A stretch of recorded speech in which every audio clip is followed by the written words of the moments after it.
আজকে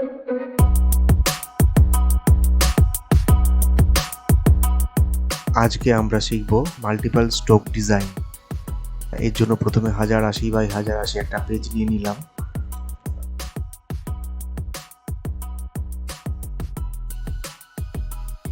তারপরে background colour নিয়ে নিলাম।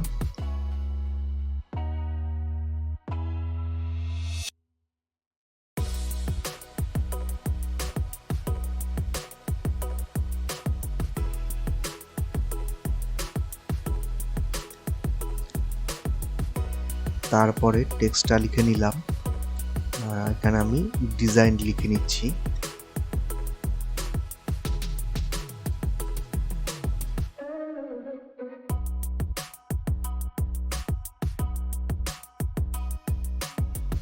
তারপরে কালারটা, টেক্সট কালারটা চেঞ্জ করে নিলাম।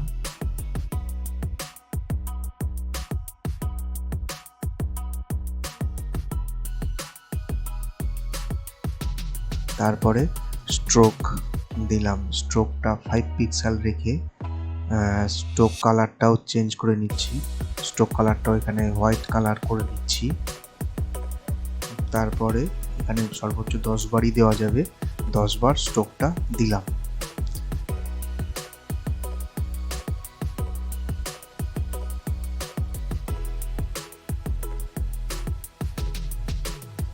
তারপরে স্ট্রোকের প্রথমটার 5 পিক্সেল স্ট্রোক তারপরে রেখে তারপরেরটা 10 পিক্সেল, তারপরেরটা 15 পিক্সেল, এইভাবে শেষ পর্যন্ত 50 পিক্সেল স্ট্রোক দিয়ে নিলাম।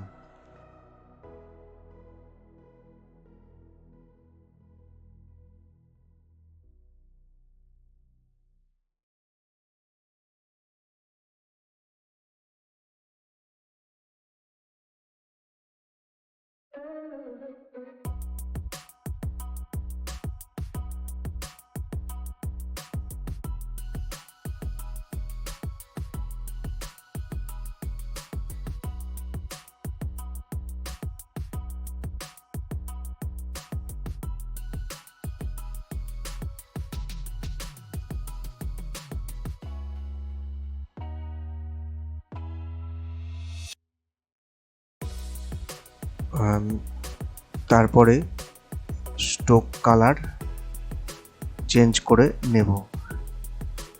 এখানে প্রথম স্ট্রোকটি রাখবো হোয়াইট কালার, তারপরে স্ট্রোকটি রাখবো ব্যাকগ্রাউন্ড কালার, আবার তারপরে স্ট্রোকটি রাখবো হোয়াইট কালার, আবার তারপরে স্ট্রোকটি রাখবো ব্যাকগ্রাউন্ড কালার। এইভাবেই 10টি স্ট্রোক কালার সাজিয়ে নেব। এইভাবেই হয়ে যাবে আমাদের মাল্টিপল স্ট্রোক ডিজাইন।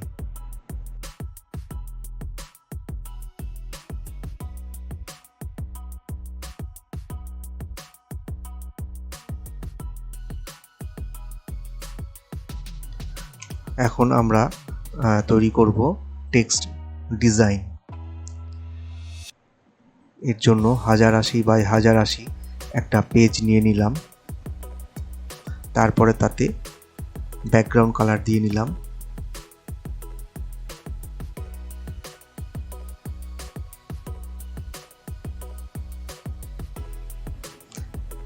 এবার টেক্সটটা লিখে নেব। এখানে আমি ডিজাইন লিখে নিচ্ছি।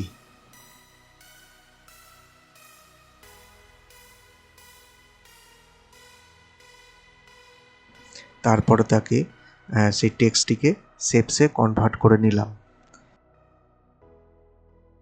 এবার শেপসটির ফিল কালারটাকে বন্ধ রেখে স্ট্রোক কালারটাকে চালু করলাম এবং স্ট্রোক কালারের পাশে একটা ডটেড অপশান আছে, সেই ডটেড অপশানটা দিয়ে স্ট্রোকের পিক্সেলটাকে বাড়িয়ে দিলাম।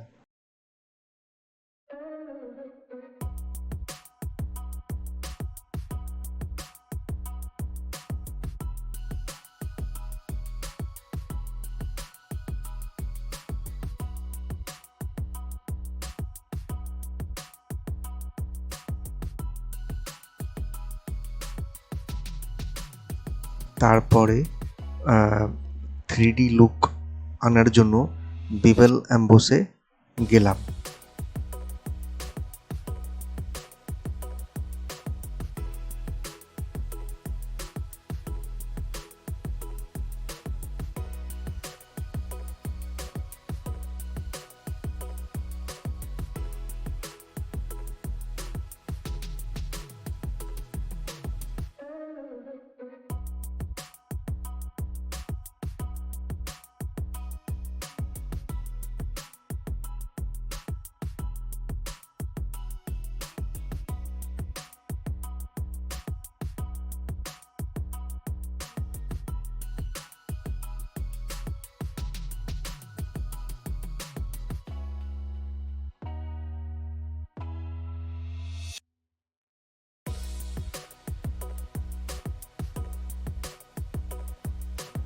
থ্রিডি লুকটাকে আরেকটু ভালো করে আনার জন্য ড্রপ শ্যাডোতে গেলাম, একটু ড্রপ শ্যাডো দিয়ে নিচ্ছি।